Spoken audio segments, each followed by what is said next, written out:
You know, growing up, family and friends taught us how to have parties. And we had all our families were very poor on the south side of Chicago in the German and Bohemian and Polish areas. But I had an Uncle Chris who came from Sweden. And he and my father, when we had parties, were in charge of the bar. And my Uncle Chris was very good at making martinis. And even as kids, you know, he taught us you get gin, and you get sweet vermouth, and you get a few olives. And then my dad would always add a little sliver or twist of lemon. And Dad and Chris said it was the twist that made a really good martini. Well, parables are like that. Usually they have a special twist that makes sense, because otherwise they don't make sense at all. You know, now we know the parables very well. We know all about the Good Shepherd. We know how he went out there and put the sheep on his shoulder and brought it home, and they rejoiced. Well, no shepherd with any sense would ever leave 99 dumb sheep out in the desert to go look for one, because when he came back to the sheepfold, they would all be gone. And everybody knew this, so that's the twist. He came back and they rejoice. And then the lady this time swept the house to find one lost coin. You know, the old translation said she swept the house to find a dime. Well, if it was a $50 gold piece, maybe she would have done that. But again, the point is, it was a coin, and to celebrate, she called in her neighbors and friends, and they spent money on food and drink and rejoiced.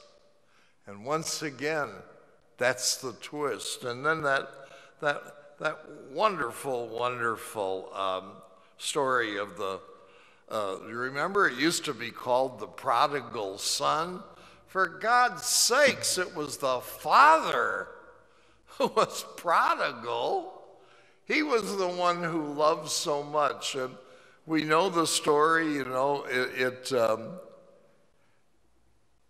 prodigal with his patience, prodigal with his wealth, prodigal with his forgiveness, prodigal with his welcome home, prodigal with his care, looking for him every day. Now, see, you got to really understand this. He didn't sit in his parlor counting his money. He wasn't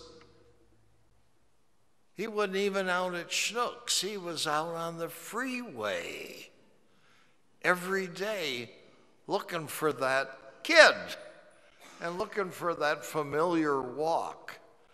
And he brought him back in, and he said, welcome. Welcome to both of my sons. Again, a father would have been considered foolish and ridiculous for doing such an action. Well, you know, for us, I think it's pretty simple. We do our best to forgive, absolutely and totally and completely, and to follow Jesus, who even on the cross said, Father, forgive them, for they know not what they do. And he said, this very day, to the so-called other thief, you will be with me in paradise. So just think about this. Forgive your school friend who has insulted you and perhaps made jokes about you. Forgive your co-worker who never hesitates to find a way to talk about you and stab you in the back. Forgive your wife, who is the main breadwinner now, as we call it, because you have lost your position and she makes fun of you. Forgive your husband who takes you for granted and treats you like an old dusty lamp that is in the attic. Forgive the priest who years ago made fun of you in confession. You came out blushing. Forgive the sister who taught you and perhaps punished you unjustly. And that's the twist that we should go home with today. I'll tell you one more thing about my family. My mother was very outspoken when she didn't like something during the gospel. This was one of them. Another one was the gospel of all the people working all day and getting the same money. This is what would happen. Like this afternoon, I could expect a call from my mom. And I'd say, "Oh, hi, Mom, how are you?" And she'd say, "How are you, Father David?" When your mother calls you father, watch out. It's like you kids. You know, if your mother or your grandmother ever says Carol Ann and uses that middle name, just watch out. Step away so you're out of their reach. Well, that's the way it was with Mom. And, you know, in my wisdom, I would explain everything to her and what these parables meant about love and forgiveness.